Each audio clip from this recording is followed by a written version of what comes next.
I'll be here all week, folks. Very hungry. I am hungry. Table, table, here I come. I could eat a goose moose burger, 15 pickles and a purple plum. I could eat 3 bowls of goulash, half a pound of whizzled wheat. I could eat a peck of poobers, and I'd really get to work and eat.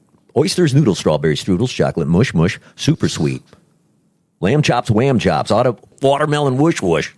All the stuff that I could eat. Deep dish rhubarb, upside down cake. I could eat a flittered flume. Hungry, hungry, I am starving. Give me those box of dots. Here I come.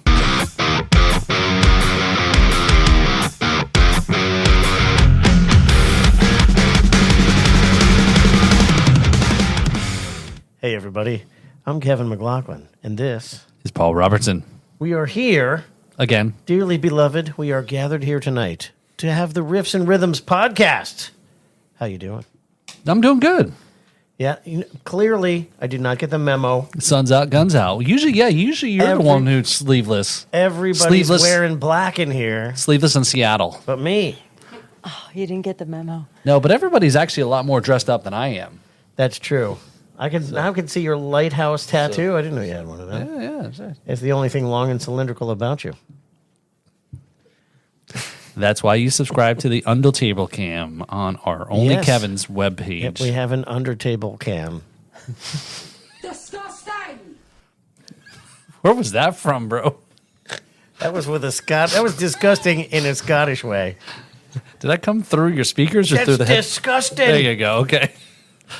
Are you doing sound effects for the audience now too, Devin? It is disgusting. So the ghost of the ox here behind the scenes is still trying to figure things out after how many episodes here. Wait, we have sound effects like there's speakers in the room that are playing the. It sounded like it. No, he doesn't know. He doesn't. Oh, that's right. A little room. It had a little room reverb on it. That's what it was. Oh, it's still. Oh, it's coming through the headphones. Okay, I wasn't sure if he's maybe ODing on his NyQuil over there. He's still sick from last week. Red Bull and NyQuil. Just so you know. Whoa. I'll take care of you, Paul. Oh. Those things that you're hearing, they are coming through the headphones. What? Yeah. Anyway, so it's good to be back here on the podcast and the show. So. Yeah, how you been? I'm doing good. I'm doing good there. So how's the laminate flooring holding up? It's holding up good. Nice little room now at the house there. So I did reorganize some stuff, and the drum kit did go back in the room. I do have one of the other kits that I took from here back to the house. That's got all. So you could stack it up somewhere else for a change? No, it's actually not stacked. It's actually set up. No kidding. Right. So this is the one with the mesh drum heads, so you can kind of practice quietly. Yeah. See, Paul was complaining about how sore his knees are, so naturally I assumed that he did some flooring. I did a real good job. I'm sure. I think there's an insult or double entendre somewhere in there. No, triple maybe.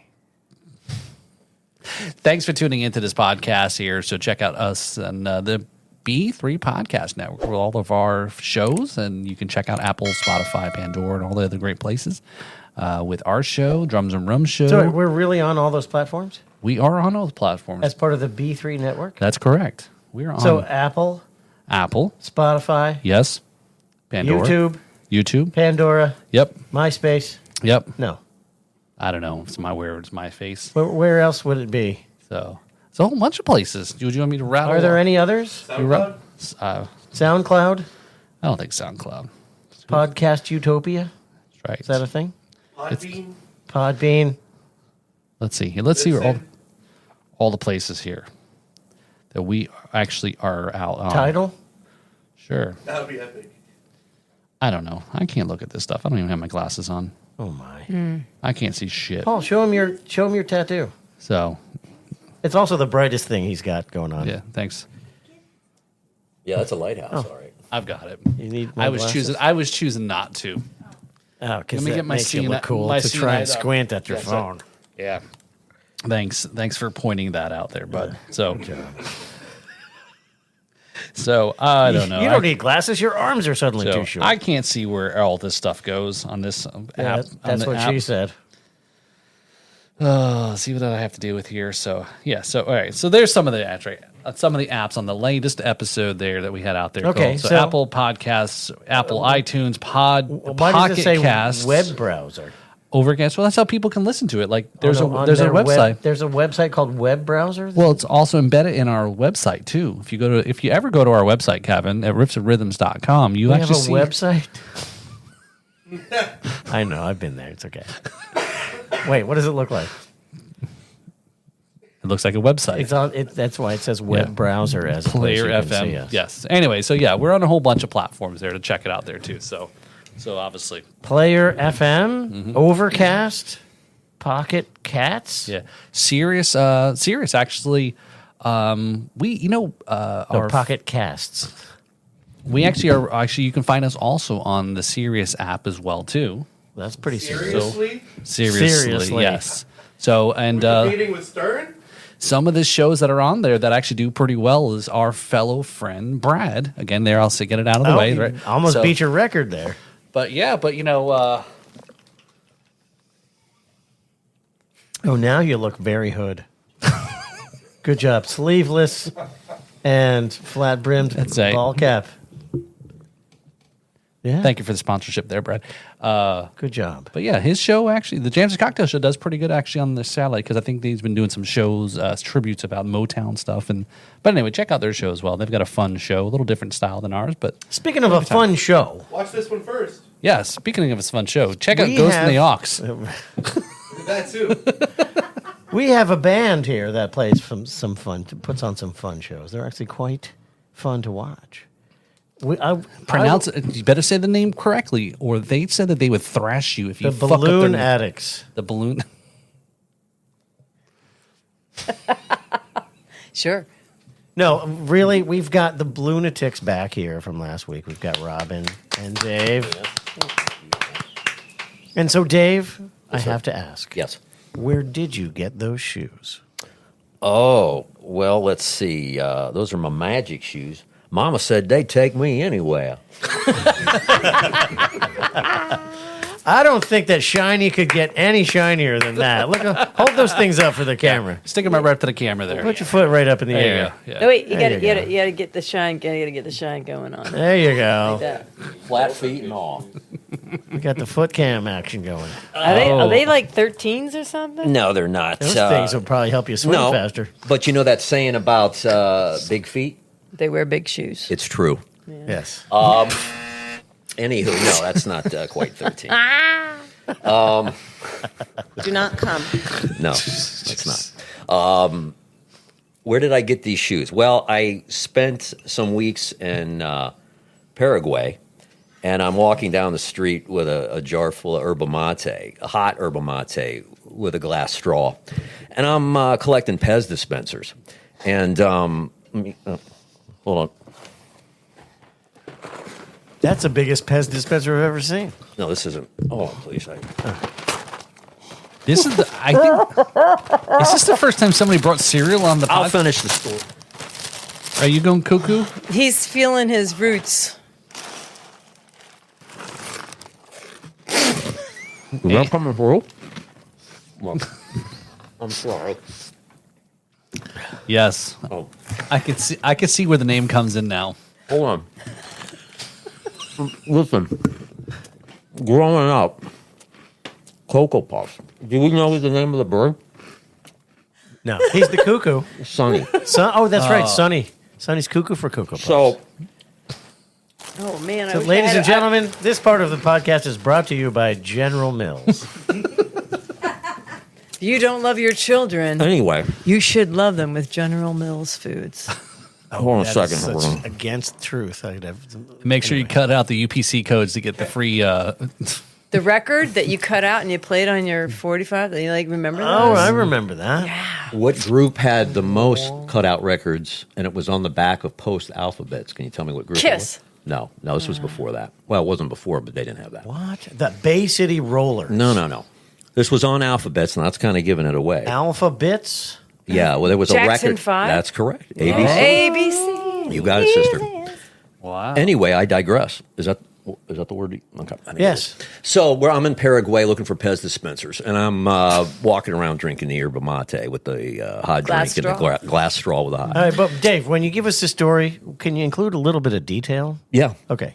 And I'm walking, and I see a building that says myopic bird watchers. So I go in. I see a gentleman in the back laying there, and he's a true blue spectacle. Thank you, Barry. A true blue spectacle. The miracle is you. But that's not what I'm talking about. He was a catatonic.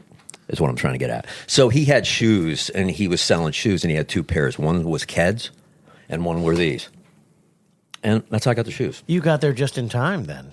Otherwise, you'd be wearing Keds. Right, Keds. So that's how we got them.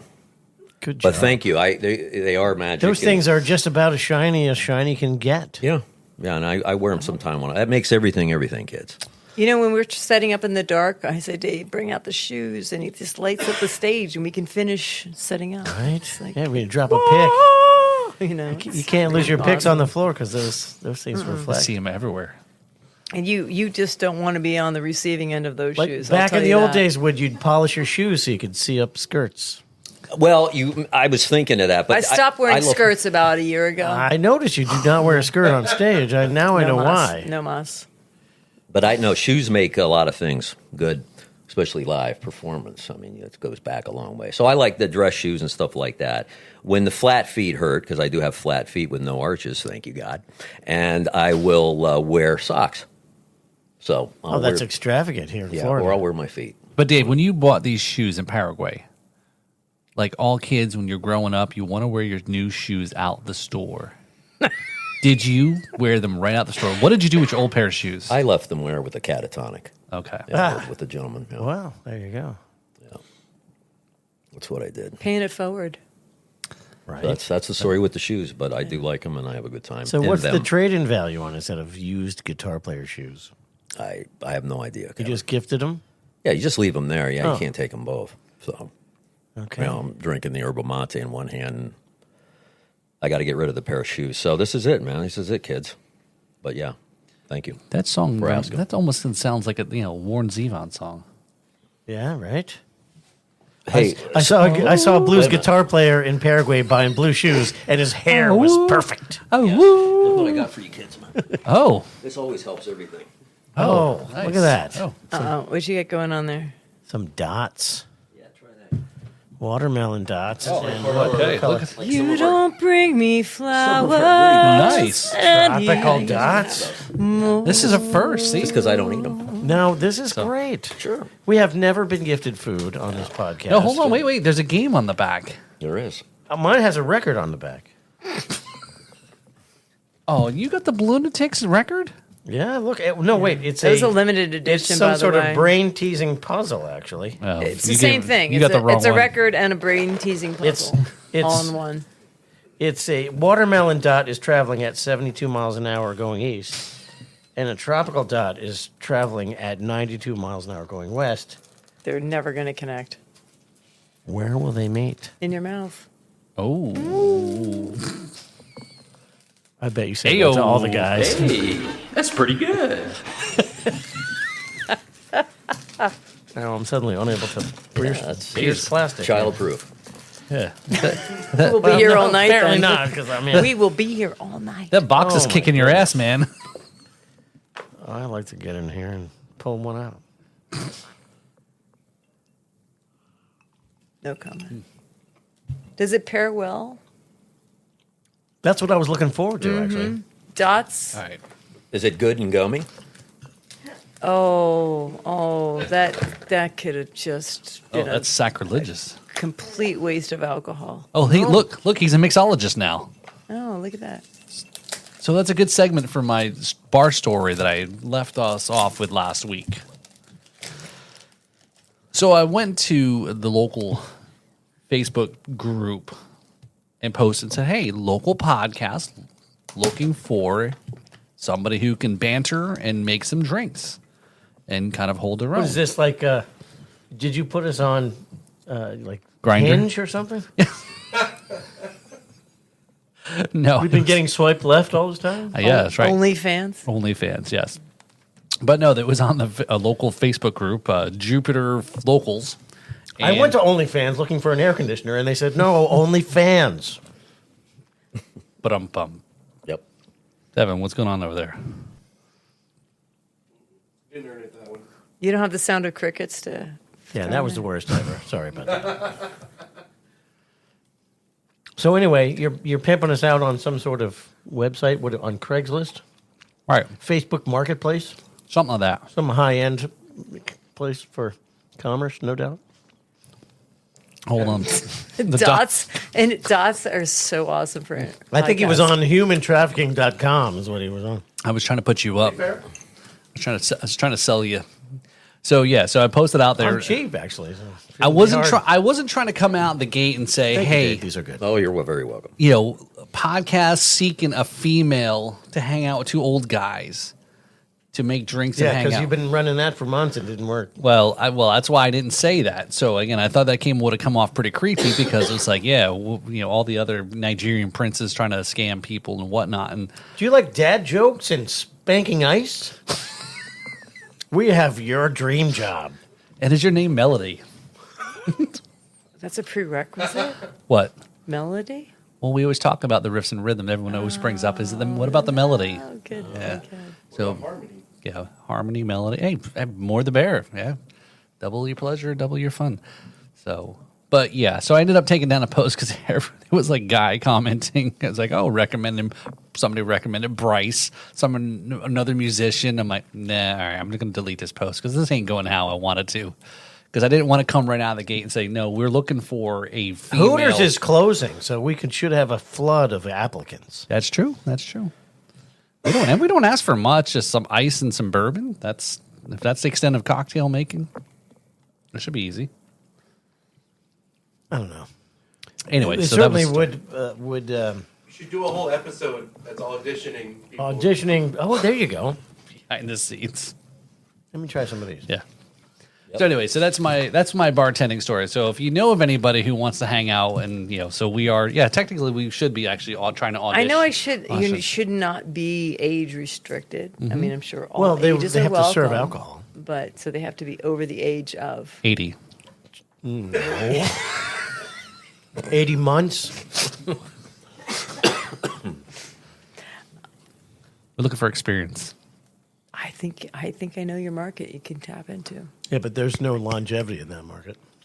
You're not suggesting. but- Are you trying to throw your name in the hat? Are you saying I'm 80? No. No. He's looking for an old lady with Alzheimer's, so when she asks for her pay, he'd be like, I just paid you, don't you remember? Dude, that's fucking brutal. Yes, this is exactly what the show's about. You better got to be able to hang against No this. self-respecting professional would subject himself to this kind of torture. Hey, Yeah. Oh, little dots over here. All right, try it. right now it's would it be a? Oh, Now he's getting nervous. No way. Yes. That's gracious. came up short. I couldn't even do it myself. You want to try? No, my aim is not that good, but I'll try it anyway. That's watermelon. It's like schnozberry. Yep. Schnozberry. What's that from? Wait, What? Well, she's got to get in position. Careful, it'll stick to your teeth. Oh, damn! Just busted a. Hey, what are you gonna do with? What are you I gonna hit her in the tooth. Come on, go ahead. I heard that. I'm sure the floor is clean. Of course. Hey, due to the tariffs, I hear that 5-second rule is now 7 seconds.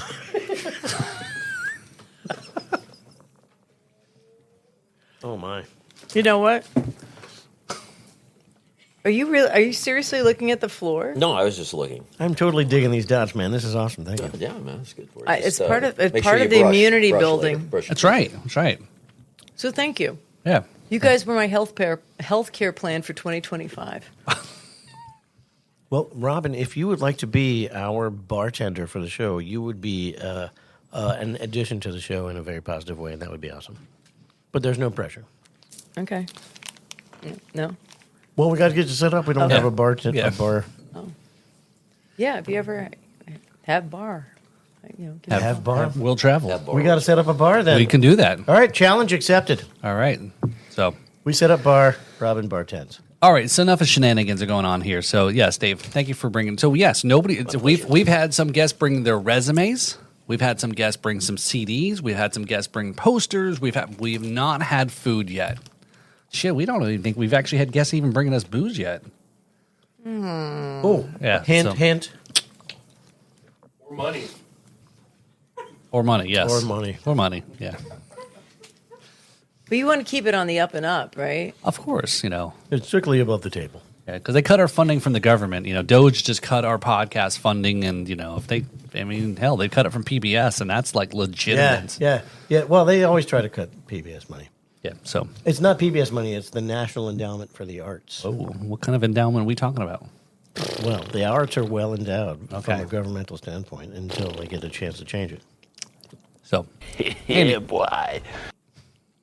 so anyway, let's get back to music talk because there's a lot going on here. So last week you guys talked about how you guys met and formed the band during COVID, pre-COVID, and post, and so forth. And but let's go back a little bit ways here. How did you? What are some of the influences that got you into music, or really has formed your music style that you right? I know it's blues, but again, you guys do have your styles of music that you. Well, we understand Robin's inspiration was to learn how to sing the blues to get her ex-husband How to back. blues.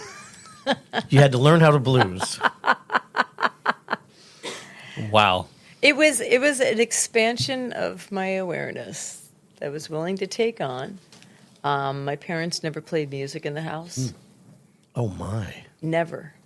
But they had every original Beatles album and Herb Alpert and the Tijuana Brass and the Dave Brubeck 5. Like they were all there in the Good cardboard box, right?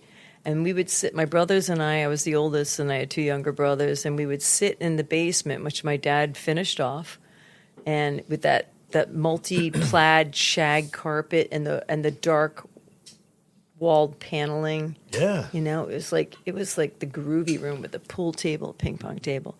And I took piano from kindergarten to 6th grade, cannot read music. 3 years of flute. We'll leave it at that. And then I started playing guitar when I was 12, and my dad brought me a classical guitar. He didn't know. I said I wanted to learn how to play guitar, and for whatever occasion, birthday and Christmas were the same, I got a classical guitar. And I was like, oh no, this is not what I want. And he was like, well, what do you mean? I'm like, I want like an electric guitar. And he's like, girls don't play electric guitar. Yeah, right. Girl still doesn't play electric guitar, but I have a lot of them. early life trauma programming. Yeah, totally. So I first learned how to play electric guitar when I was 12, and I took a couple of years of that. And then I had to date my way up through the chain after that.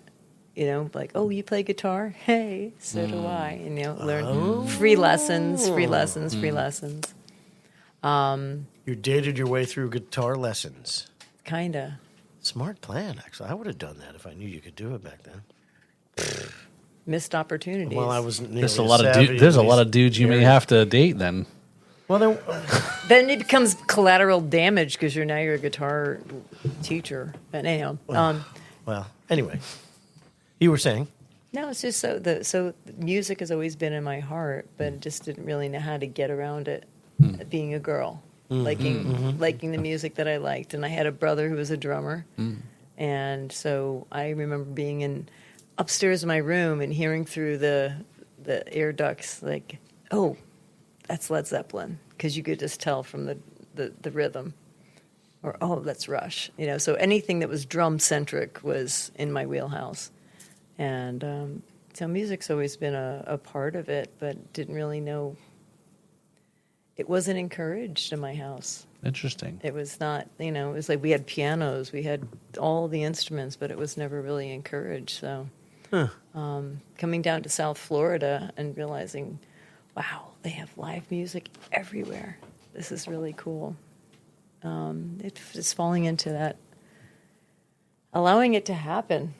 And Dave just like walked in, and it really was like, hey, what do you think? And I'm like,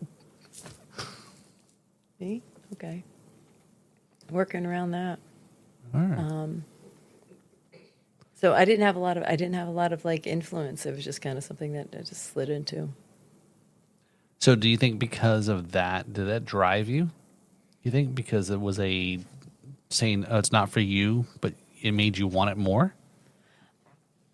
Yeah, but I was like busy raising children and like No, maybe when you're younger. Oh, when I was younger? Yeah. No, I didn't know I was a girl, and I didn't know I wasn't a musician. I didn't know that I wasn't. And then when I started being told that I couldn't do this, like, what are you going to do in college?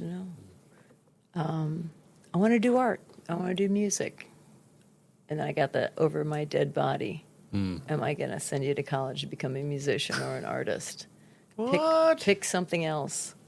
Pick something else. And so it took me till my 50s to pick something else, finally. So I got really, really lucky when I met this guy in this community and this music community down here. Very cool. Yeah. Rock on. So being in Florida was what sparked your musicalness. Yeah. Having the opportunity to literally walk from bar to bar or short drive. Right. So that's a matter of going through. I think, a lot of folks, some folks are very fortunate to be able to be around music growing up, being influenced. And then there's some others like my folks were grew up and immersed. So much from my upbringing. It's like every kid's got a station wagon story. Listen to the oldie station, and growing up in the 80s, and just that's how I got exposed to it. Now, neither of my parents played music, any instruments, but I had an interest very early on, right? So it was somewhat, it was like they let me do it, but yet never really kind of was a, pushing, more to stay on it though. I'm laughing because Speaking of music, that's my alarm for me to take my progesterone, and I have a song about it. Take your progesterone. Take your progesterone. Yeah, it's an alarm. Should I go? You want to take a break? I'm going to go turn that Okay, off. so are you taking your stuff? all right. So Dave, where do you come from? Where it formed you in your music upbringing, journey, exposure?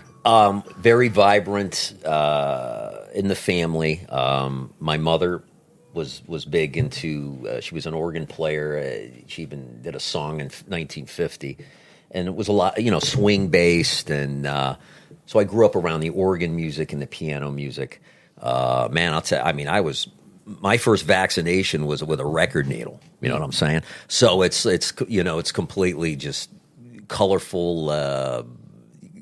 Kaleidoscope of music. So, I have an older brother. He's 16 years older, and an older sister, about 14 years older. So I was able to listen to this stuff, after,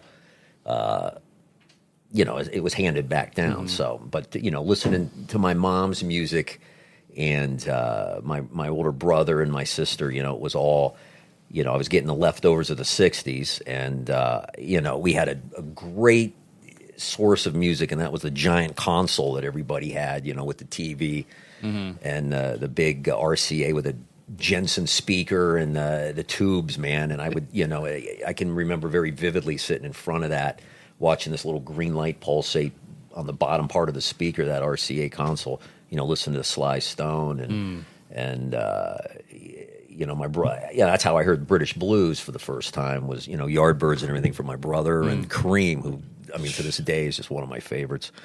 And that just kind of morphed into other things. And as my sister got older, I was listening to the 70s, the Grand Funk. And I got turned on very quickly, like by the first Alice Cooper album, just looking at it and looking at these guys, which then, the theatrical side of everything just completely blew my skirt up. And are you good over there? I'm good. Oh, you want to sit down? No, I like listening to you. Oh, you like listening to okay. Got into it that way. Just listened to everything. Engelbert Humperdinck, Charlie Rich on the piano. And so my mom played the clubs in South Florida so I could hear her and everything. So it was all, the leftovers of the early 60s adult contemporary. Burt Camford, Billy Vaughn, some of these characters that to this day I will punch in Pandora and I'll listen to those instrumental, like elevator type music. Right. Perez Prada and some of these guys, Herb Alpert, Tijuana Brass was common to listen to that. And then I could go, and turn on Alice Cooper or listen to the Tommy album or something, at the ripe old age of 5. So, it progressed into that. A drum set was bought for me when I was about 8. And I remember my brother bringing home the Boston album. And there was a song on there called Smokin', which was the flip side of More Than a Feeling on the 45, because I had that too. And, I'm trying to bang out these drum riffs. Well, Mother Mary would come by and, oh, no, Dave, that's too much, because I didn't know what I was doing at 8. And so that went bye-byes really quick. And, things just progressed, and I started, and that's all I did was listening to music. And kind of moving fast forward here, I got started on saxophone, and which I should have kept doing. And that was about 13, 14 like that. So mom and dad thought, well, let's get Dave a saxophone. And we set up the lessons, and I'd go to this cat's house to learn, and he was a known guy. This was Northeast Ohio, so he's teaching me the sax, and he's trying to teach me theory, kind of, and have a book like Mel Bay with the guitar. So I had to learn the theory and everything, and it was hard. I couldn't, from my mom playing the piano and listening to her, every good boy does fine. I had the notes, I could read that, but I couldn't, put this together like that. So when he'd send me home for a practice, I'd try to learn the lesson, and I'd look over to my right, and I was distracted, and I turned off Y100, which was a Miami station at the time, and I'd see that Bill Haley and the Comets album or something over there, and I'd put that on the turntable and listen to that saxophone. So I would learn, I'm swinging to that, and I'm not learning the lesson. So when I go back to the lesson the following week, he hears me warm up with that, and he says, "No, that's." Where'd you get that from? Oh, I just learned it from an album, and I'm proud of it, Yeah. No, that's not what we do, so you can't do that. Anywho, go back, the following week, I'm listening to more. Now I'm going to Boots Randolph, was a sax player, played on Yakety sax? That's right, brother. And a lot of Elvis records and stuff like that. I met Boots Randolph. You did? Yes, cool guy. Oh, my gosh, that'd have been great. Yeah, he was on so much stuff. But anyway, went back, started playing these Boots riffs. So that didn't go. So he tells me, this ain't going to work. I can't do that. So that's when I realized, okay, I can listen to things. I just could not want to sit there and read it. So it's the ear that I learned. And then from that, I got guitar. That didn't work. Put the sax away and got a guitar when I was about 15. Of course, that changed things there a little bit. So what instrument you do next? What's that? After? Oh, next? I'm fucking with you. Instrument. Juice harp. I got a juice harp at home. That's a good one. Good. Or so growing up though, right, Dave, is again a lot of. Let's think back to what you talked about 70s, 80s music, and just being around it, which obviously was your family, but just comparing today the access to music. As think about today, if you were a musician or a kid growing up today, with the access to music, YouTube, or learning. Just the difference between then and now. Well, honestly, when I started playing guitar, and I could think of the 2 videos I saw on MTV that completely twisted me off, and that's when I decided, because I was stagnant for a while and I came in late. I didn't really pick up guitar until I was 16. And, but to compare it, I am so glad that I learned what I learned in that 80s, mid-80s, because now there's nothing really representing the guitar gods or these things that are out. And I can't, other than blues and maybe some rock guys that are left over, some of my, guys I paid attention to, especially in the, mid 80s and late 80s. But man, to grow up now, if this is your question you're asking, I don't know. It was like when I was starting to play, I would still listen to the Yardbirds and people like that, and Little Zeppelin. But I was still, I would, find a cassette tape of the New York Dolls or something just to give me, in the 80s, I was still reverting back to that, and then I would catch up to where I was. And like I said, there were 2 a pivotal moment when I saw 2 videos that's what smacked me right in the head. So I guess I was thinking something a little different. You took it a little bit different angle on it. Was more about as today, and we talk a lot about on the show. Excuse me, Kevin does more so obviously being the guitar player is. Yeah, there's his time period, like a lot. If you're a guitar player, you were not a big fan of the 90s, right, with grunge, because there was really no solos. There was no guitarist and God, whatever, for kids to kind of look up to, like in the 60s, 70s, 80s, and the 90s stopped. And I don't know, is it back? But I think, like I said, where you went with it was more about growing up today and not being able to look at those contemporary as opposed to having to go back further to influences and references, like you mentioned there. Yeah. So, yeah. I don't know. Is it back is a good question. Is guitar back in popular music? Well, hold on. I know Devin's off mic, and, again, I'll ask this question contemporary music today, let's just say rock, whatever rock is today, is there guitar? Is there rock today? Oh, yeah. Yeah. But it's not in the top 20. Yeah. I mean, hell, remember we were looking at the blues charts, the blues Billboard list? Who was it we were talking to? Was on it? Was it? Anymore, I think that the charts are just manipulated. I think that all you need to do is pay a certain amount of money and you get that chart position. Hosier? Yeah, he's got guitar and his stuff. Okay. Like when Lenny Kravitz came out not that long ago, and a lot of guitar-oriented stuff. But music is cyclical. Trends. Calio is another one. Yeah, Icelandic rock. But I think maybe you'll go to tie back. What I'm saying is music has trends, and when things go in far enough in a certain direction, there's a backlash. Okay. And the prominence of guitar in the top 40 has been not there for a long time, and I can feel it coming back. Okay. Well, I mean, you could be at you just listen to I'm an 80s girl as well. Any Van Halen song, if any band around this area breaks out into a little Eddie Van Halen lead, people go freaking nuts.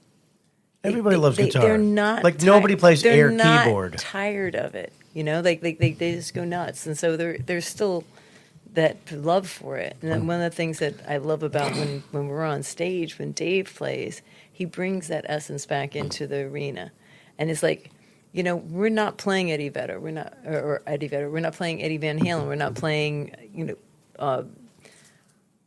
the crazy like hairband stuff, but he brings that essence back into it. And so we may be playing blues, right, but there's an element that everyone's going to relate to when he steps up on the stage, and it's just like he's a show. Exactly, and that was at the Blues Blast, right? We're watching Cedric. Cedric was, again, and awesome. And then all of a sudden it's like pass the guitar to the next guitar player, and you're running around and. By the way, I have the video of the passing. And it went from Dave, and then the strap issue, right? And then it went to you. So I have that video. I got to send it to you. That would be great. It's very good. It's so nice. It was so smooth.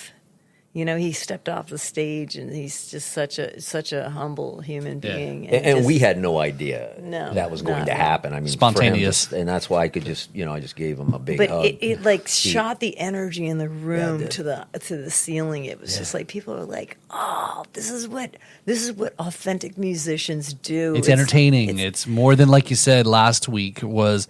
Put your phone down because you're going to miss. Right. You're listening to the music, but you're not. There's other stuff that's going on. Yeah, I was watching the show, and Cedric walked out in the crowd, and all of a sudden I'm like, wow, Cedric's playing a great solo. And he steps up on the stage without his guitar. I'm like, what? And then I'm looking around, and Dave is playing that great solo. Yeah. And then you were like, hey, I got to get on this game. Well, Cedric was like, okay, pick me up. I'm like, no. He's like, yeah, come on. No, but I have the video, and she's got all of it. It's beautiful. Oh, that's it's really really cool. awesome. Yeah, that was interesting for sure. And thank you for passing. And that was, cool. I think that was pleasure, a absolutely. really, really beautiful explanation as how the blues community works together. Like, I don't know if you would see it in other genres of music, But it was this graciousness of Cedric stepping off the stage and everybody. I mean, like we were so happy to be a part of that and kicking it off. But it's always like you don't know how you're gonna. People are like, "You were great," and then the Cedric gets on stage, and then you're just like, dust in the wind, or not. And then he brought it all back into center because he walked down, and everybody who was there saw Dave on stage, and they got to see Dave in a different light. And then Kevin, who they hadn't even seen yet on stage, if it was their first time being there or seeing anything. Right. Like, it was a community effort. It was so beautiful. It was so magical. And, like, if you missed it, I'm sorry. You missed it. Yeah. It was really great. But there will be another big blues blast. I'll send you the video, and maybe you can add that Yeah, to that would be great. I would love to see that. So, so just the exposure to music and, again, it shapes how we, different things along the way, and sometimes you get exposed at a different point of meeting somebody or making new bandmates or get exposed. And I think for us, I think that the time of most of us are fairly all in, same age as that growing up with MTV. I mean, so again, the influence of MTV. We're not old. No, yeah, that's right. He's old, but we're not old. I'm old. Don't let the old man in, or the old woman. Don't let them in. Why'd you point to me when you said that? If you hear that, leave the door shut. There you go. I'll keep that door locked from now on. All right. But just growing up, for us, there was no YouTube. There's no all this other streaming service that was today. It just referenced some social media post about how to learn music in the 80s. And it was a guy who was sitting around one of those boombox tape recorders, stopping, rewind, stopping, and or lifting the needle and moving it back. Right, lifting the needle, moving it back. Yeah. So I always think that, like, if I can, because like I'm a very spiritual person, and I came to this conclusion that we all come into the house of spirituality, but some of us walk in through the front door, some of us crawling through a window, some of us get dropped through the chimney, and it doesn't really matter how you get into that house. And you can apply that to blues music, you can apply it to spirituality, you can apply it to anything. Like when you're in the house, nobody cares how you got in. Nobody. Yeah, that's a good analogy. Nobody cares how you got in, but how you're in. Now you're part of the family, and it's not even like it's just in the level of this beautiful level of acceptance. And I was worried because I was going to be called as a fraud or something like that. But I've been very warmly received, and my bandmates have been like the best as far as cheerleaders go. But yeah, so as long as you walk in, well, who cares how you get in there? As long as you walk into that house, you are welcome. Yeah, it's like being in a gated community. Once you're in, everybody can tell you're cool. No HOA fees, huh? Yeah, right. So what do we do about the loofahs? The villages? Oh my god. The villages? Yeah. Yeah, who knows? You know what? If you know Don't the knock loofah it. code, just put it on the. Yeah. I do believe the villages are where blues bands go to retire. Well, Wouldn't be a bad thing. The villages rock, man. Have you ever spent any time in the villages? I have not, but apparently It's a fun place. They are pretty crazy. Shaylin was playing up in the the Shaylin band was in Central the Florida International Blues Challenge the same year as me. Yep. And they went in with through the Villages Blues Society. They have one? They have a society? Apparently, they have a blues society. Yeah, and they came down. They showed up at the Vero Blues Fest. Was that a few months ago? They played at Earl's, and they've played around town. Did they have an STD society in there? Yeah, they do. You remember that one? Yeah, yes, they do. Yes, Okay. actually, yeah. But we live in the future. There's just an inoculation, and then you go back to the party. Gotcha. Yeah, RFK's taking care of that. At that point, nobody really cares. Right? Yeah, that's item number one on the agenda. Is make the Emergy Center. That's the actually part bigger. of the application process. Yeah. So they actually have bands that can go in there? Every neighborhood as has long as a you have an town STD, square. you're good. Every neighborhood in the Villages has a town square. In the center of it is a gazebo, and bands play there every weekend. That's our ticket, man. And just know what ticket, yes. Just It's know a what ticket. loofah color you are. Loofah? No, this is. He's fixated with this. Apparently, there's some sort of code if you're a swinger or if you're into whatever you're into. There's you hang a different color shower Well, they had that sponge. for teenagers with the little colored bracelets. Hold on, let's go to the Gen Z. Okay, Devin. Paul is correct. I can confirm that's real. Okay. Yeah. Speaking to his can of Red Bull. So if I'm wearing all black crystals, No, you got to hang a certain kind The of bracelet shower thing is sponge off of your golf cart. The bracelet thing used to be true, but it's outdated. Are you calling me old? No. It's okay. Yeah, work your way out of that, Devin. We're good. No, I love my mom. Yeah. Look at there it. you Like fourth on the list here when I typed in villages, it came up the villages loofah color. Shut up. So, are you, Robin? Are you ready for a black loofah color that you're wearing there on your I'm wrist? afraid. You gotta have a black loofah. All right, so yes, let's hear the definitive list of the meanings of the. So this is those little round things that you hang in the shower. You hang it from Your car, the golf roof cart, of your whatever. golf cart, Right. And then what is So it? here's the list of the top 10 list of villages colors. Do do do. White, you are novice or beginner. Purple, you're voyeur and people who like to watch. Yeah, boy. Pink, soft swap, people who like to do it with others in the room. Blue, lowest level of full swap, those who can play well with others. Yellow, mid-level swap, for those who want to have fun but are still nervous. Black, full swap, Oh shit. those who say, what the hell, let it all go down. There you go. Teal, bisexual, for those who want to increase their dating chances. And there you have it, the villages loofah color code. Yeah. Seriously, on the Did they second. pin that up on a bulletin? Bed Bath and Beyond has like a giant loofah section in Ocala. That's right. It's The shelves are empty. But I think Dave was asking some serious questions here about getting gigs at the, now after this, I'm not sure. Yeah, he's No, making. I'll play anywhere, anytime. No, I just didn't know they had those there. That's interesting. The villages are, it's a 55 and over community. Have you been there to play yourself? No, but I've been there. Okay. And What color? Oh really? Inquiring minds want to know. that's for the what is it? What do we have? An only air conditioners? Yes, channel? only, only Kevin's. Only Kevin's. No, it's actually a really cool place. Everywhere has its under loofah ground, but it is. I mean, the villages are. It's a giant area in Florida, and it's a 55 plus community, and everybody's cool. Everybody parties. Everybody has a good time. Imagine there's nobody but fun people hanging out everywhere you look for hundreds of miles. I love that. Yeah. Yeah. Something to consider.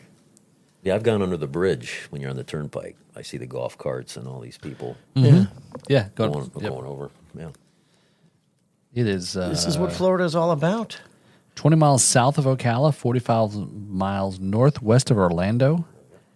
The CDP, I guess it's census designated place is what it's referred to as.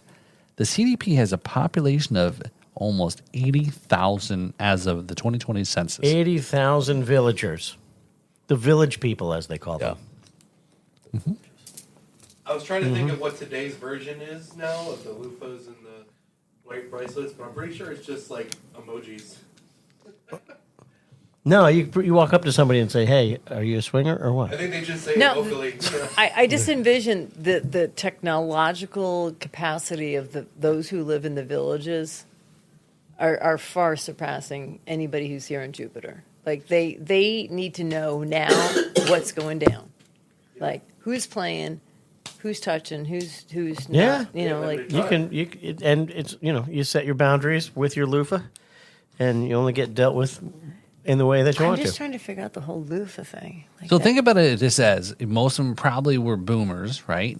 Who retired, who used to be the hippies in the 60s. Right. So why would you not go hang out in a place Yeah. and live with community and listen to music and Sure. do whatever, The generation of free love. right? And Viagra. Yeah. No, free love. Yeah, free love only costs $20 a pill now. I heard when you cross into the villages, the gate goes up and they hand you a packet of that.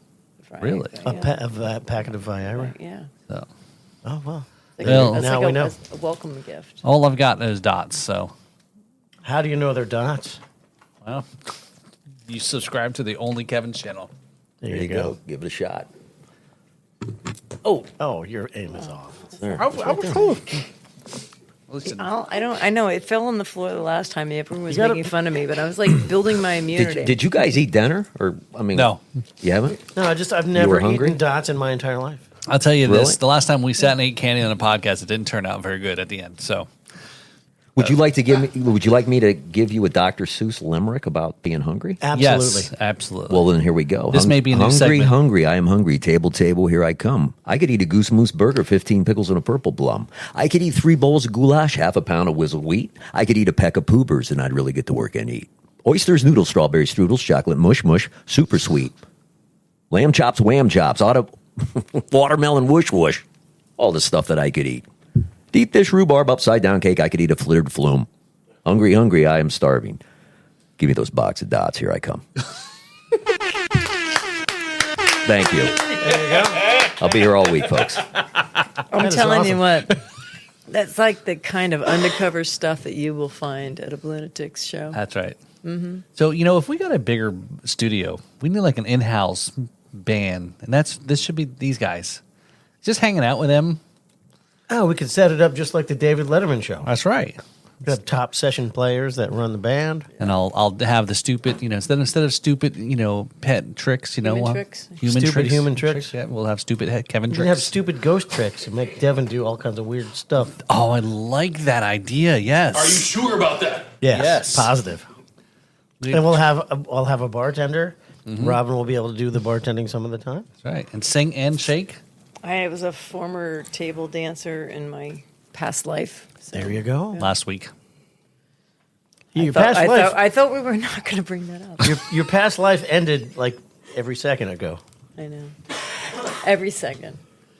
So, but yeah, Dave, we are hungry. We usually end up at the ale house after All right. taping. So you're good. You're hooked up. So one of the things that we do in this show is we review music. Oh. And what we do is we don't review it as to whether or not it's good or bad. We review the song as to whether or not it's the riff or the rhythm that makes the song good. And so we have spent a lot of time preparing for this, and we've decided to go ahead, because what we do is we promote Florida original music. I love it. And thanks to the good and persistent work of Paul here, the Riffs and Rhythms podcast has become the official podcast of the Treasure Coast Blues Society. Nice. Okay. Yep. Hold on.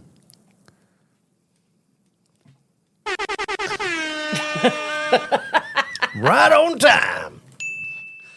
So there's a lot of great blues players in Florida, of which Selwyn Birchwood is one of them. Alligator Records recording artist. And one of the things that I got to do when I was up in Memphis for the International Blues Challenge is I got to meet with some record industry professionals, one of which was the president of Alligator Records. Sat down and had a good long conversation with the guy. And I learned a lot. And one of the things that he talked about was marketing merch. And he said, of all the artists that we've got on the label, the best at selling merch at the gig is Selwyn Birchwood. Really? And apparently what he was talking about is that Selwyn made like a little, I don't know, what do you call it? Like a shadow box, like a little stage with spotlights, this big. And his current CD is on the stage. So it's there on the front of the stage at all times throughout the show, so that as people are watching the show, in their vision at all times is his latest release. So he's like, they go by it. Yeah, It's clever. very smart. Yeah. There was some other stuff that Selwyn does. I can't remember exactly, but what we're going to do is we're going to listen to Selwyn Birchwood with his song Done Cryin'. So where's he located? Where roughly? I'm not sure, but I believe he's based on the west coast of Florida. Okay. All right, here we go.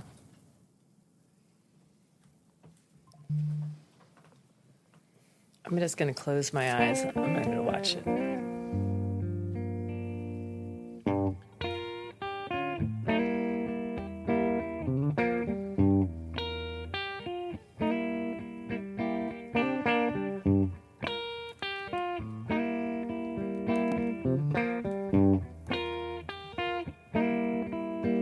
If I have to buy me a silver spade to bury all the love that we made, I wouldn't leave a single trace. And I'd plant dead flowers on their grave.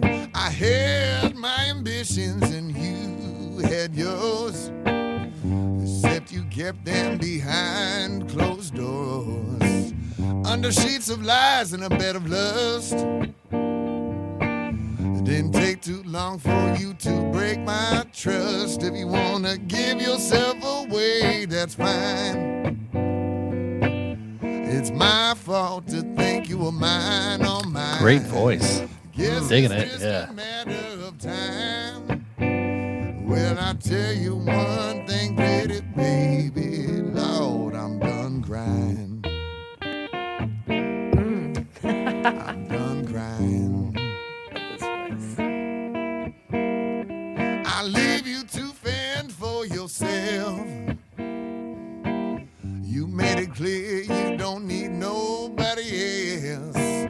I was there to catch you, but now that I'm gone, you only have your arrogance to break your fall. And when you point that finger to blame, you'll see no one cares to share your pain.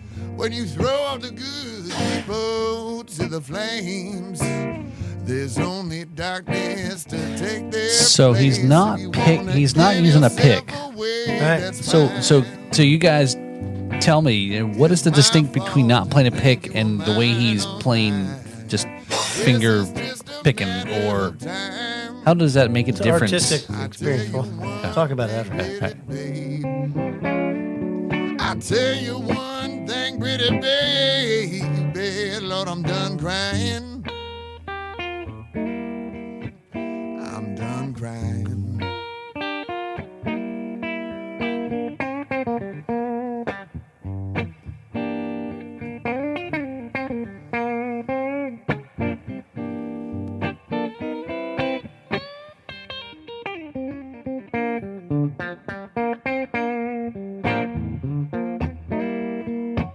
If you wanna give yourself away, that's fine. It's my fault to think you were mine on mine. Yes, it's just a matter of time. I tell you one thing, pretty baby. I tell you one thing, pretty baby. I tell you one thing, pretty baby. Lord, I'm done crying. I'm done crying.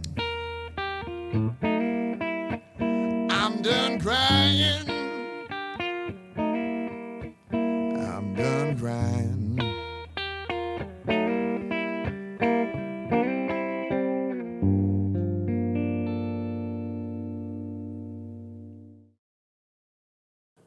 Stuff.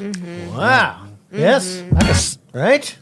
I could sit and listen to that all day. Yeah, very Yeah, good. yeah. Good job, Selwyn. Yeah. There was some blues jam, some blues in the park in Atlanta.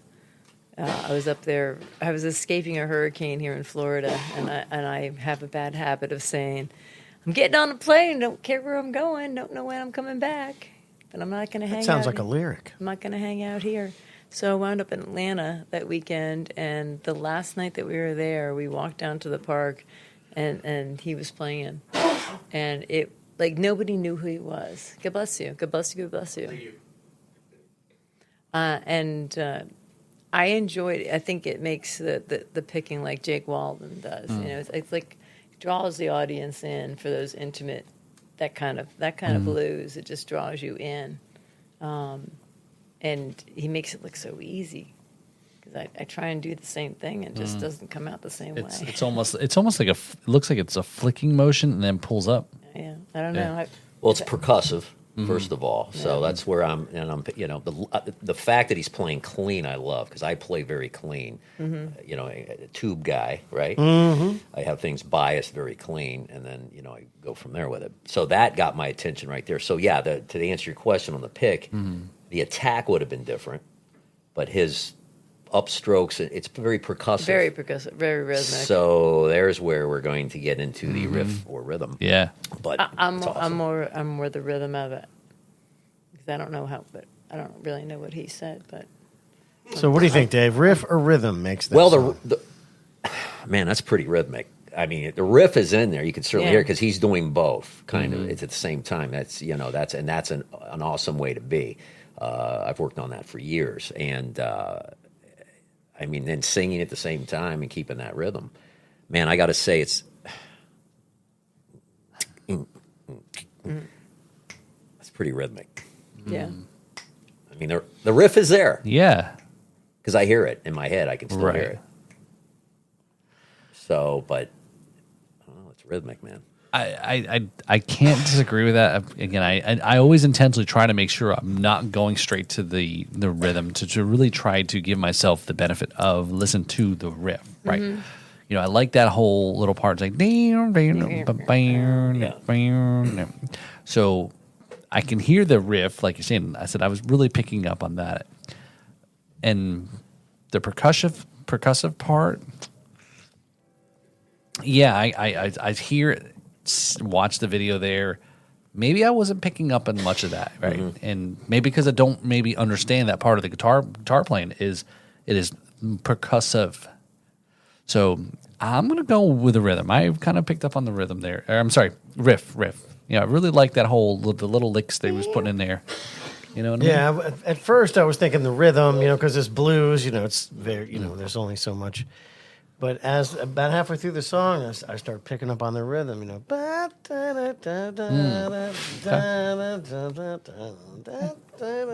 So I would say riff. I think being a chick, like this is gonna sound so horrible, like repetitiveness gets annoying for women, and so like you can keep me with you with a rhythm anytime, but if that riff like can kind of turn into a cheese grater. Like you forget that the cheese that's being shredded for you is right underneath. But I don't know. Like after a while, it kind of became a little bit annoying. The riff did. Yeah.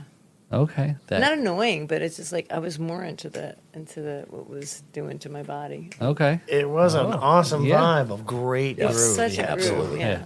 So that's, I guess, we started off the start of this was I was saying, yeah, are you setting me up here where you got a soloist, guitarist that are playing? It's like, okay, I said, where's the drummer? Where's the? But as we've learned, see on the show many times, it's that rhythm can be played on the guitar and how. Well, he can very clearly percussive. hold his own. I mean, he could sit by himself like you just saw and play rhythm and keep your attention. Yeah. But yeah, it's all kind of in there. So that's the way to be. That's a good. So I Good guess balance. I'm a little. I lean towards because Dave holds the rhythm. We are we're a guitar, we're a bass and a drum. We're really a three-piece, and so Dave is holding court. He's doing the rhythm. He's doing the lead. He's doing all sorts of crazy stuff. And like for a three-piece band, but people see four on stage. When Cedric gets up and you're like, man, look at that, three pieces, and they're freaking tight. But I'm just a voice. I say I'm just a voice, but like I really load into Dave is holding court. He's doing the rhythm. He's doing the lead at the same time. Right. And that so, I guess like you can be a lead guitar player, but can you hold the rhythm at the same time? It's like really that's a thing. It's a mastery, and I never ever walk up the stage. Maybe I don't say to Dave enough. I think maybe I take it for granted a little bit, but he is holding court. He's really holding all the monkeys in the palm of his hand on the stage, because the drummer and the bass they lock in, but he's if he breaks a string, he doesn't even make it noticeable. So he's holding court the whole time, and he's got the rhythm. And if he's trying to tune while he's playing, which he does a lot, he just makes it part of the show, and it's like really cool that he's able to do that. Well, that's very nice of you, Robin. Thank you so much. But I will say to you, the check is going to clear. Okay, the rhythm side and the reason why I think she picked that. If you listen to her play acoustic, which is she's very good rhythmically. Very good. So, and Didn't know you could play guitar. Oh, of course, yeah, acoustic. Yeah, I mean, but that's what one thing you'll notice with her is the rhythm. Is we do the Susan Tedeschi tune or some of those. I've always, you got a lot of rhythm. I thank you, Dave. Well, yes, I appreciate that. No, I mean in my duo, I was the rhythm person. Yep. And I have a tendency to be as an acoustic rhythm guitar player a little hard. But to me, I was like, I'm being the bass, I'm being the percussion, I'm being the chick. I mean, but I really enjoy the rhythm. Like, I think that there's something that has to do with that, and so I guess I gravitate towards something that keeps my attention. ADD poster child of America. I need to have. Yeah, rhythm is key. Without rhythm, there can be no groove. There can be no music without rhythm. Mm-hmm. So, yeah, rhythm's important. Yeah, that was a good example. Yeah. There. So yeah, he had it all going on there. Yep. So all right. Well, hey, he's now part of our ecosystem or Now part of multiverse. the multiverse. I can't wait to have you guys interview him. Yeah, we got to get him in here. Yeah. So part of the festival, man. Maybe. Yeah, Maybe. Never know. That would Never be know. cool. So, Devin, did you get a chance to listen to that tune much? What's your thoughts? Definitely rhythm for me as well. Oh, Devin, into the but rhythm? I also want to consider the fact that we listen to a one-man recorded, one-man version of the song rather than. Hey, can we just for comparison? Can we listen to like just the intro from the full band? That would be a cool comparison. See yeah. how Let's see he here. held it down compared to the whole band. All right, so we're going to There go it ahead. is. All right. So for listening on the podcast, we're going back to the video here. Listen to the same song, full band album Full band, version. Yeah, here we go.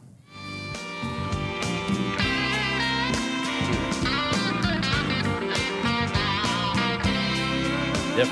Yeah. I kind of like the solo guitar version better. I do too.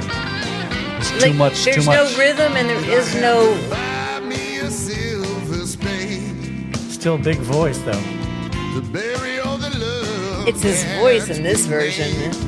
I wouldn't leave a single trace. And I'd plant that we can stop it right there. on that grave. I like the solo guitar version way better. So much better. Stripped down, yeah. So much better. Yeah, For it's sure. just clearly well played horns, great arrangement, awesome blues tune.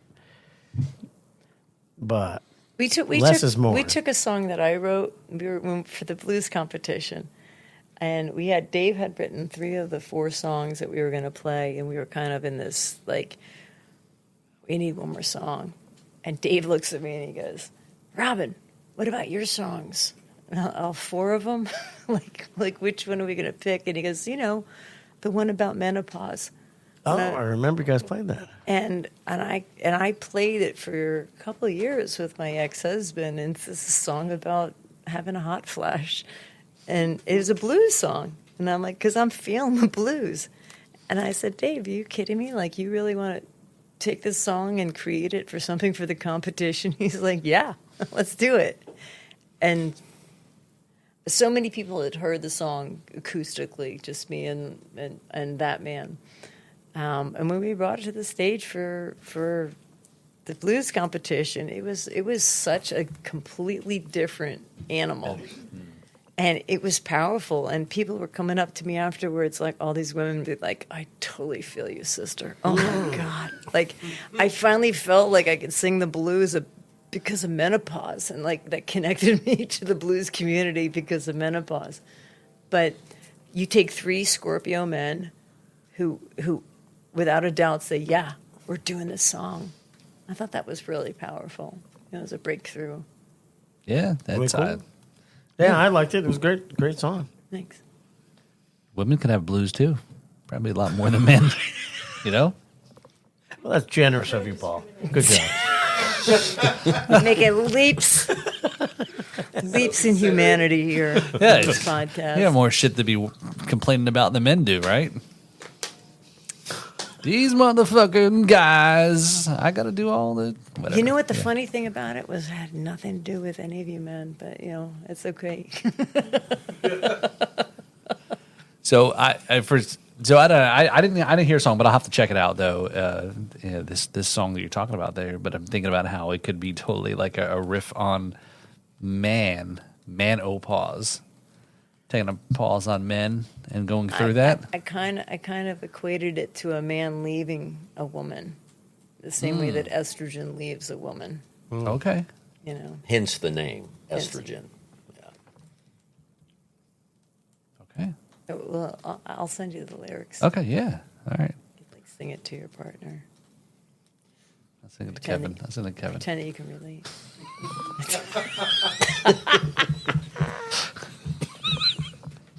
Are you going through anything right now, Kevin? Yes. Revulsion. Are you having some hot flashes right Yeah, yeah. So, Oh, that's hot. So, all right. So there we go. So we've got mostly all rhythms on this one then. Yeah. A little bit of 50-50-ish almost, I think it was. Right? Robin, you said? I said rhythm on Rather, it. yeah. Yeah. Okay. Yeah. Okay. I'm riff, but Okay, so, yeah. I didn't hear the riff in the live version as strongly. know. And I actually didn't even hear the rhythm. In there's the a live lot version. going on And, with the, that, and yeah. the band, it was like kind of mushy. Yeah.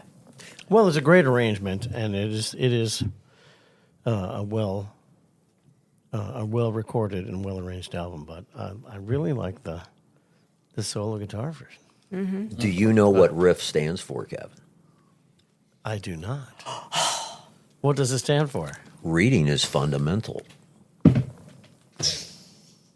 What about the second F? We don't count that one right now. Fuck it. That'll Yeah. ruin it. Fucking fundamental. Fucking Yeah, fundamental. it's fucking, It's fucking fundamental. reading is fucking fundamental. Yeah, where's LeVar Burton when we need him in his reading rainbow? I know. Where's your other F, LeVar? You can't see it because he's got those. He's got a banana clip on his head. All right, anyway.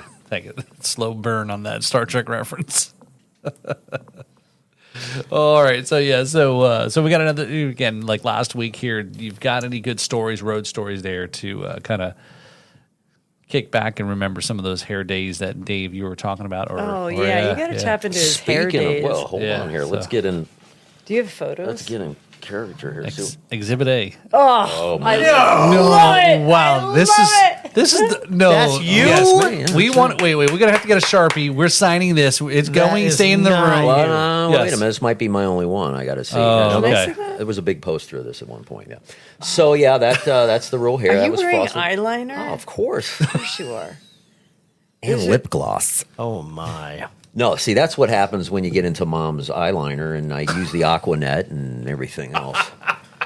That's insane. It's great. But that is 80s, 100%. Yeah, that was Oh, early late in. I carried that in the early '90s, and then when I went a little more street, when I was playing with another you group. want- Yeah, See that's this in world class, man. Actually, well, wait, hold on. Let me see what we got. We got wait, an there's more. We got an old flyer. You look here. like a cross between Warren Crosby and Warren DeMartini. Warren DeMartini is one of my favorites. So if you come to a Blunatics, you'll hear a little You'll hear a little rat. oh yeah, there we go. There's a Oh, little. look at you, front and center. Look at them posting Oh, it. look You at that. There you can go. look at that one Pretty. in a Oh, little that's bit. definitely yes. The Betsy Blitz. I was a huge Poison fan back in the day, Motley Crue.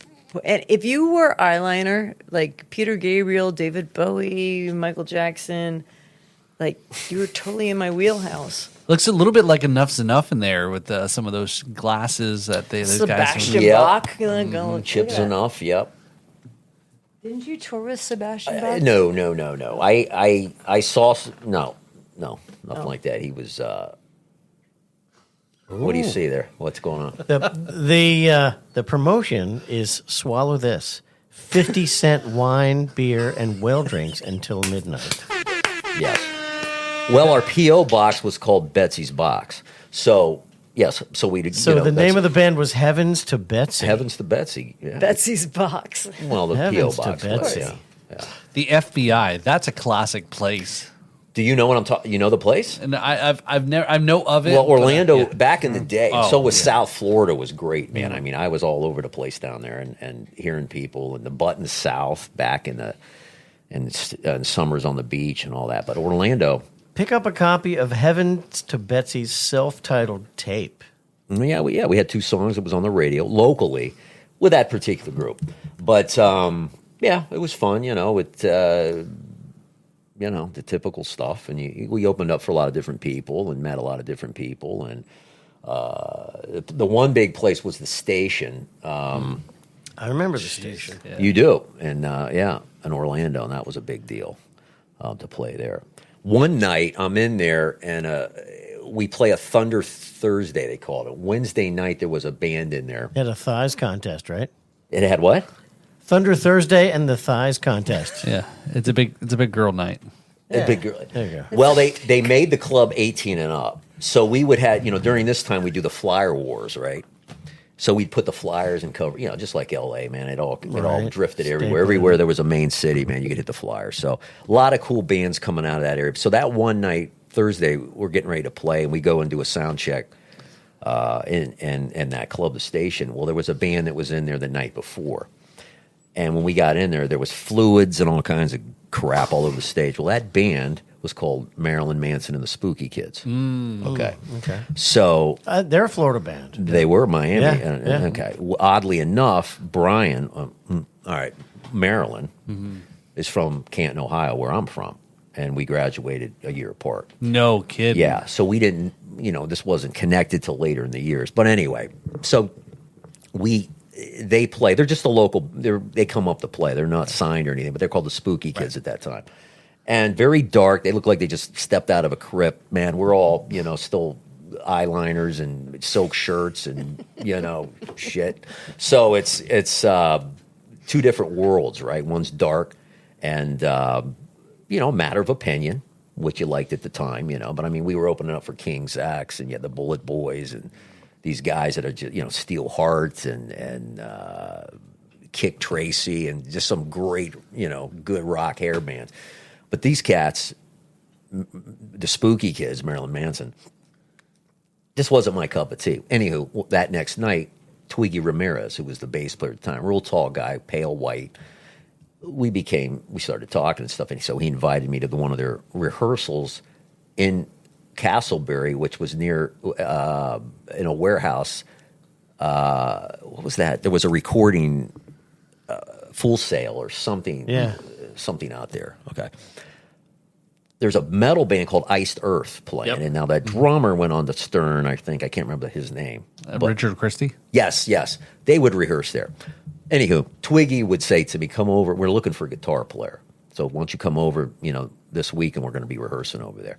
And it was like, and I didn't know these cats from anything else, but I always wondered if I would have went to that rehearsal, would I had a first, movie star's first name and a mass murderer's last name, because that's what they did. That's the premise of the band. They use movie star first names and serial killers and stuff. What would your name have been? Well, I don't know. It's whatever they would have gave me, But it wasn't my thing. Too dark. Yeah. It wasn't, I like the melodic stuff. We all heard that stuff at the, So this is White Snake. We're It'll talking. be Elvis Bundy.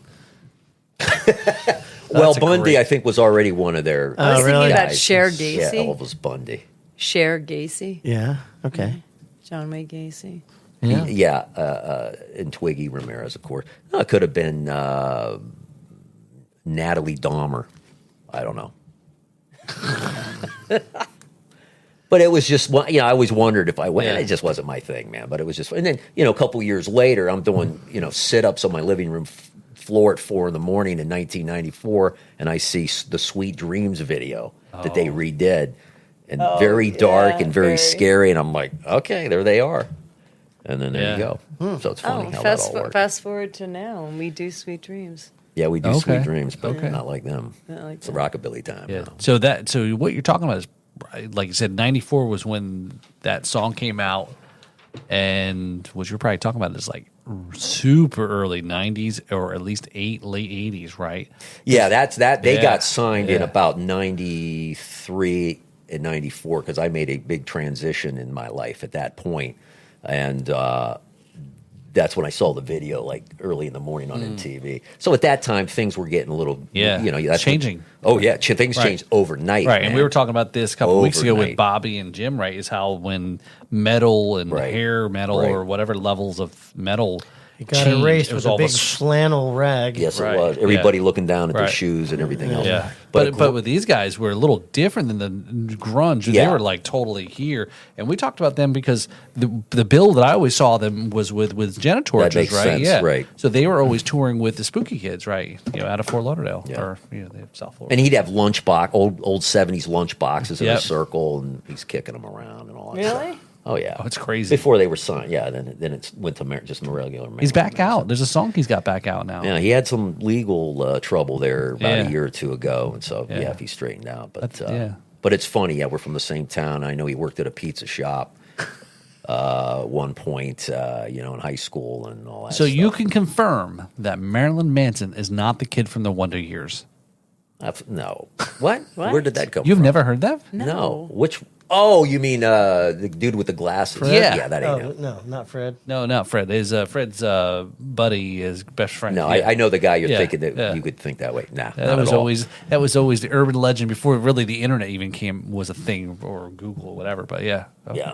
that's crazy. So you knew him when you were in high school. Well, he was in an adjacent high school to me. Oh, okay. It's just Okay. we happened to migrate to South Same. Florida at the same time. He Okay. was working he worked for a magazine called The Rag, and he was doing, you know what I'm talking about? I sure do. Okay, so he was doing little editorials, and I got into Saigon Kick when they came out. Oh, Great yeah, band. And this is what I'm trying to figure out. Okay, what am I going to do next? Am I going to go join the Kentucky Headhunters and become a country rock guy? Which almost Branson was where I was headed to. After I had to strip off, let the hair go down a little bit and go easy on the Aquanet, and so. He wrote a great article on Saigon Kick. In fact, I remember the title out of the rag, and it was "Hanoi Rocks, but Saigon Kicks," which is great. And so he was writing, he was like freelancing and getting doing opinions at that time. But yeah, we never met up, and I know some of his family and back in Canton, Ohio, and his aunt and his dad and all that stuff. But that's as far as it went. No great shakes, but. That was just a funny time in my life where if I would have went to that warehouse and plugged in and Yeah, who knows? and you guys I don't know. you guys have never met, but No. you've circled around close enough that it will always right? with him and the bass player. Yeah. So, well, guess what, Dave? We've got a surprise for you. Welcome, Marilyn Manson. No! Hey, what's happening, Marilyn? Hey, The beautiful baby. We'll edit that in No, later. just kidding. Yeah, post production. Yeah. That's crazy. yeah. So yeah, just funny like that. Yeah. Yep. man, I don't know. Greatness That's- with that's- brushes. Huh? What? I was going to say brushes with greatness, but it's really just greatness with brushes.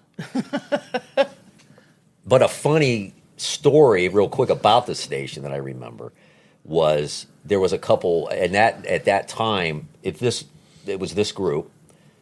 The Orlando, it was called the Orlando Arena. Bryan Adams played one night. There was a band that opened up called The Storm. I don't know if you remember that, but really good band. It was a couple guys from Journey. So they had a song out called I've Got a Lot to Learn About Love. Very Perry-ish, but if you want to look that up, great song. I think it hit top 20. They were called the Storm. Greg Raleigh's playing keys, and they might have had one of the guys from. It was another guy from Journey. So they opened up for Bryan Adams. So we got word that an A&R rep from one of the record companies was coming. I'm thinking it was MCA, and in walks Greg Raleigh and one of the other cats from the band after they played with Bryan Adams. So they're sitting out there at the bar. Well, what happened was our singer at the time, the dude there in the center, he would rent a wireless mic. And we all had Samson wirelesses because we'd run all over the place. Not knowing he got the same frequency as my guitar, which was channel, I think it was 3. Out of all, he'd rent it from a music store called Ace Music. And he'd get that. So John's on bass. He's on a Samson. I'm on a different Samson from him. My guitar bleeds through the vocals, through the PA. Horrid sound.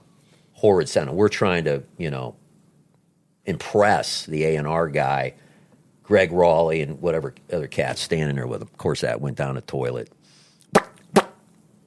real quick. So that was the end of that. They walked out. But it just made it, we didn't know, but the same frequency, it just made a horrendous sound, and it was a nightmare, man. But anyway, that's that. That is a Spinal Tap. That's a Spinal Tap episode for sure. That was stupid. But anyway. Well, I don't have that. Totally went up to 11. On Ace Music, was that not off of the highway? There was a couple Ace Musics up Okay. there, in Orlando. There was a chain. Yes, it was. Yeah. But it was a good time and good music at that time, and good bands, especially in South Florida, and Dave Scott was in one called Tough Luck days Tough ago, Luck. and there was, the Hollywood Kids, and there was so much, and but a lot of good bands in that area, and a lot of good clubs. But you were probably were you down here all your life? I've lived in Florida most of my life, yeah. Okay, so you were probably part of that, yeah. I was way too young to deal with all that. Way too young. You're the same age. Well, yeah. So my thing was, I played in a band, but we didn't really do a whole lot of big club stuff. We were like the top draw band around. You drew Fort the Pierce. line at eyeliner. Oh, well said. Yeah, I never wore any eyeliner, but I got out of playing because I started reproducing, so I decided to take care of my kids. All right. So, inconvenient, but I'm glad I did it because it was very rewarding. Still is. Okay. But now that my kids are grown and able to take care of themselves, I can go back to paying attention to my musical career. And, Right. Things are moving along swimmingly. Mm-hmm. Maybe try some eyeliner. No. No. No, I don't. No. I'm not too proud to wear some makeup, but eyeliner's not on the list. Well, you're going on tours, so you can be You should different. do it. Yeah, no. They won't even know. Eyeliner's not my jam. It's not my jam, as the kids say. It'll bring out the blue in your eyes. Oh God, that's the last thing I need. She's not Hard good. enough. Stop it. She's not giving up. No, there will be no eyeliner on the UK tour. Just so you know. But when he gets back, maybe. Anyway, so great story. Yeah. So I almost think that you could fit in. This picture here could fit in with Metal Luscious. Yeah, no question. That is this. I mean, this is high quality '90s regalia right here. Yes. This is just as good as anybody on any record at any time in the '90s. And the great thing is, I still have like the satin shirts and the pants. I still have all that stuff just to have. Oh yeah. Yeah, I gave up. I kept it just to put it away, just to keep it. The last time I wore my spandex pants from the '80s, they actually cut me open, and I gave them away after that. Yeah, to use the jaws of life. The waistband was too small, and it literally drew blood around my waist. I'm like, I can't wear these anymore. Well, those were goofy. Yeah, I mean, leather pants. I like the spandex pants. Cool jeans, I had a lot of fun when I wore did my you? spandex pants. That wasn't for me. But I liked it.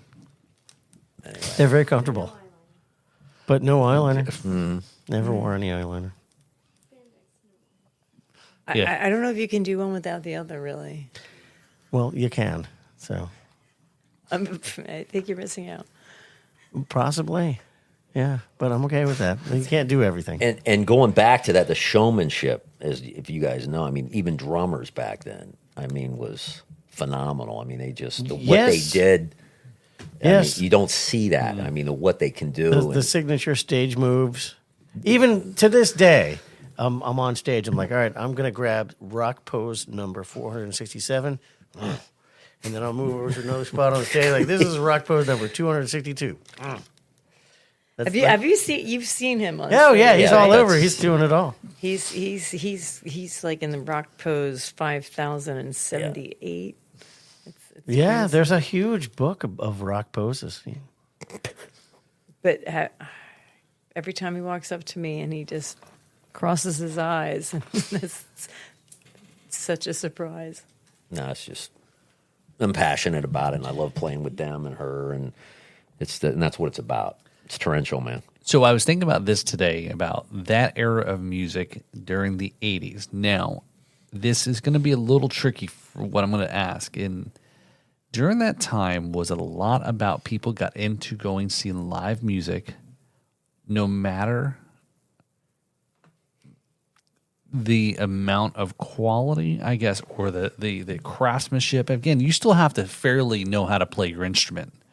But you have all the crazy stories of Guns N' Roses, Motley Crue, Metallica, all these guys that have been doing nothing but drinking and a heavy party and being able to perform, right, is where how much on the crowd it showed through, or the crowd was okay with letting some of the messiness that may have ensued.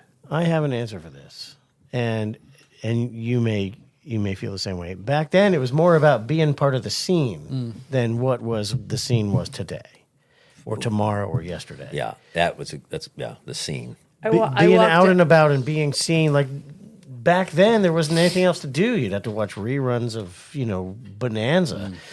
Now, going out is becoming less and less of a thing because you can sit at home and be completely placated with your phone or YouTube or whatever. I did walk out Bubble on Guns. pop. I did walk out on a Guns N' Roses concert after the fourth time I went there, and an actual 2.5 hours into it, still wasn't on stage. Oof. I was just like Madison Square Garden. I took the trip in from Jersey, and I was like, You're I am kidding. so fucking done with this. Excuse my language. Sorry. I was so done with it. I just walked out. I'm like, I've seen him enough times. I don't need to see him again. Yeah, they were known for not showing up sometimes. Yeah. That happened to me the one and only time I went to see the Black Crowes. I went and saw them at the Palm Beach Auditorium, the Leaky Teepee, and literally they played a song and a half, and then they stopped in the middle of the second song, and then they all sat down on their monitors and looked back at the drummer, and they were arguing over what song to play next. And I'm like, You really? serious? They were like, I don't know what was wrong with them. They were drinking, or they were high, or somebody's girlfriend ruined everything for everybody. I don't know what happened, but they were a mess. I'm like, I was there with a friend, and they talked me into going. I'm like, this is the band you've been telling me about. These people suck. They can't even play a show. And they almost killed themselves falling off the stage. It was not a good night for them. I mean, I've become a fan since then, but the first time I saw them, I was like, I got no use for this. I'm a musician. You gotta at least be able to play a song if you're gonna charge money for your tickets. Come on. What's your favorite? What's your favorite all-time concert? Like, My favorite all-time concert that I've been to. Oh my gosh, that's pretty hard to say. My own. I would say that there are two. The two times when I was the most affected by a live performance was, the first one was B.B. King at the Carefree Theater, and Stevie Ray Vaughan. Saw Stevie Ray Vaughan. I saw him a bunch of times, but this one show, what's the venue that they had in Fort Lauderdale where it was in the semi-round? Anyway, in both cases, it felt like that guitar player picked me up off of the ground, crumpled me up like tinfoil, and dropped me back on the ground and said, "Hey, deal with it." It was amazing. Yeah, you were fortunate to see him. what about you? What I've never seen Vaughn. No, I mean, like, what's your favorite? What was your favorite? well, BB King was, like he said it. I saw him right a year before he passed. That was up in Kent, Ohio. at a college, not the Kent State College, another branch of it. But man, I mean, there's a lot. I'm a big Kenny Wayne Shepherd fan too, so seeing him locally here not that long ago at Sunrise was good. But then even if I go back, I mean, just certain bands that, Warrant was a great live band. Striper was a great live band. Striper. Yeah, I mean, even with the, they were just a great, tight, good players. The Sweets. Yes, the brothers, Robert. And Michael. Yes. And I mean, back, I just remember those particular shows standing out. But yeah, in later years, B.B. King for sure. And I mean, those, Kenny Wayne. But you would still go see some of those bands from back then, right? Now? Yeah. I don't know because it's so different. If I pull, Stephen Piercy trying to watch Rat, I mean, I'm a DeMartini fan, but if he's not with him, I'm not that interested. So we were talking about the show, right? So again, we talked about last episode was seeing Spread Eagle, right? Yeah, and again, they came out in the early '90s, hard rocking. Again, they kind of were peak. They hit it when that music scene was now changing. Yep. Right. So they just missed their mark. But to go see them, and even the Genitortures to see, these were bands that were touring and big names and shows and all that back in the day, and seeing that they're sitting at their merch table, doing their tour, being able to walk up to these guys and say, "Hey," I said, "I've got this tape." I said, "I saw you in Newark, New Jersey." Mm-hmm. You had this all ever since back in the day? Did you were a gun carrying person back then? No. You're brave. Yeah. I think I've seen a couple shows in that. Was that the anywhere it was in Newark, but just to be able to see them at that time, and I wasn't sure with Spread Eagle. I think it was a little bit of a downer show because it was a Friday night. I don't know why. Again, most people don't know who these guys were. Yeah. They had Maximum, what the hell's the band? The kid band. Maximum Overdrive, not Maximum. Maximum Distortion. It's a kid band. Great kid band. If you ever get a chance to see them, they're like a metal band. There's a girl that's the lead singer. Anyway, they had another local band that played second. And then they played third. And they still fucking champion like they were playing for 20,000 people. They put on a show. They did the rock poses. They did their things. They did all the antics that you would normally expect. And I'm like, and I text my wife and I said, "Yeah, I'm not quite sure how this is going to," because I always think about the same thing with 80s bands. Like, I don't want to pay the $150 to see a band. These guys can't hit those notes anymore. They're playing a step down. It's a whole totally different show. And I was like, I enjoy myself for my $15-20 at the door to pay for and hang out for the night and relive some of these songs and support. I'm like, sure, I get to relive a little bit of my youth, when I was a teenager and going through it. But they performed, they brought it, and did the whole thing. So again, it's kind of seeing those things. That's why I was asking, would you go back and see some of those bands? It just depends, and I mean, I can't. I'm trying to think the last time I would have seen one, and I would. Being in blues, and I've always had that in my back pocket just because it's always been there, the foundation of everything. That's who I'll lean towards. I'll go see, some of my favorite players. It's blues, if they're coming around. But yeah, the old stuff, I love it. I'll listen to it. I'll put on the White Snake, and I'll put on the Cinderella and all that stuff, and Brittany Fox. And, Windows Down. Rocking this girl school. Yes. Oh, girl school. Yeah. But and that's what I'll do. Yeah. I mean, to go see some of the guys. I mean, I can think of a few that are still around, and that's actually when you brought up a scene. I mean, there was nothing like that. I mean, you had the '50s movement, right, and then you had the invasion from Britain, in the '60s, but nothing really. The 80s had a good late 80s, early 90s. That was a completely different scene. And it's not really, other than grunge, but that's not really, that wasn't the theatrical high entertainment, I don't think. The 80s seemed like it was designated as such a different early 80s versus late 80s. Of course, And yeah. somewhere, there was so much music Right. in the range. We started with disco. Yeah, right. Started with disco Right. and ended with rap. And, right.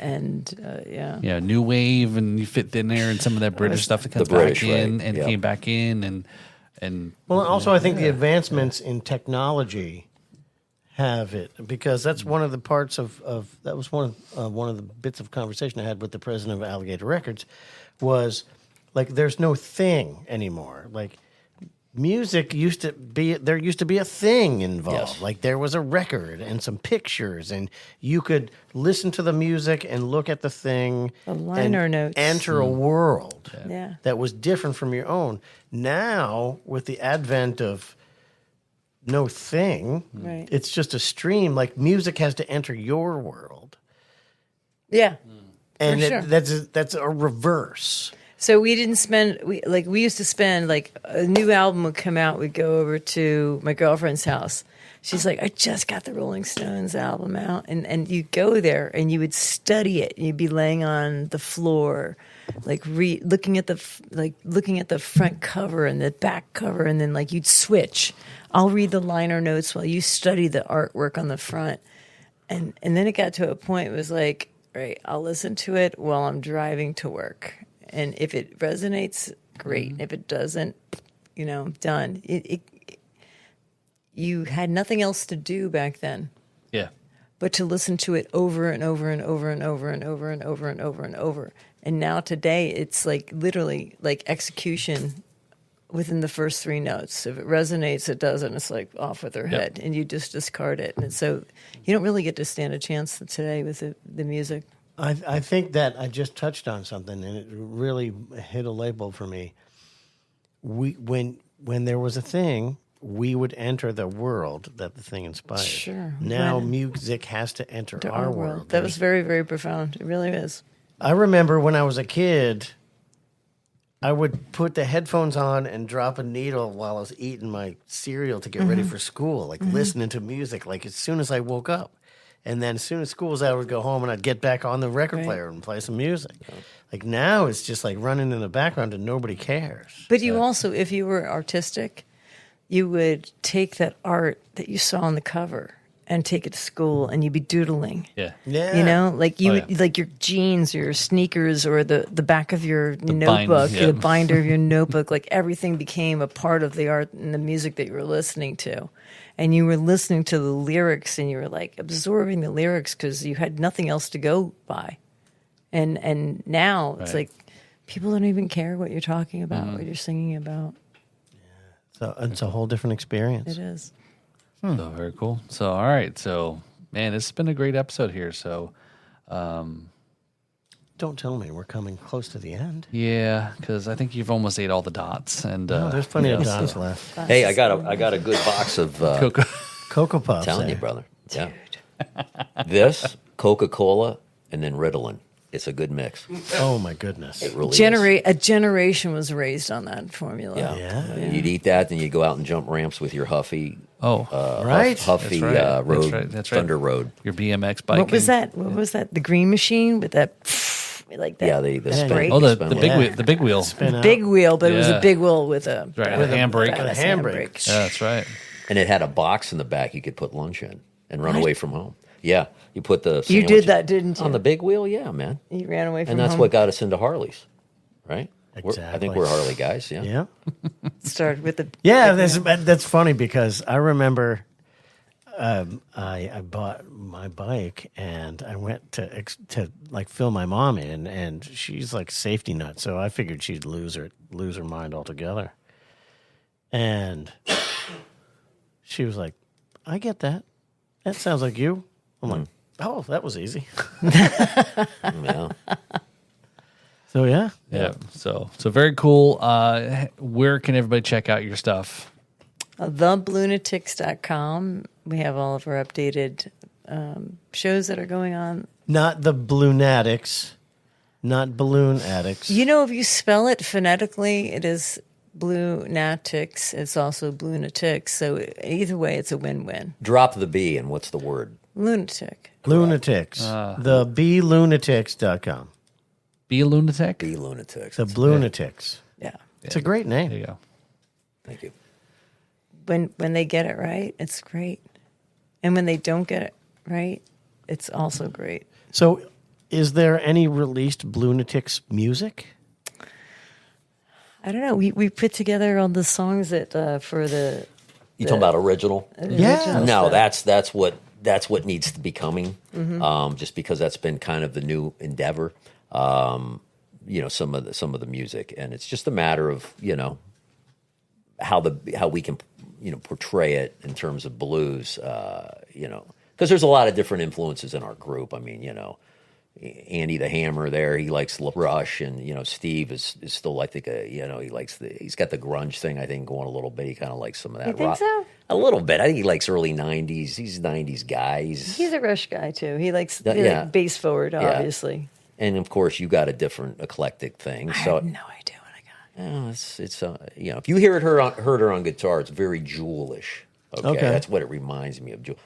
Great thing, but blues. You don't have to sound like right.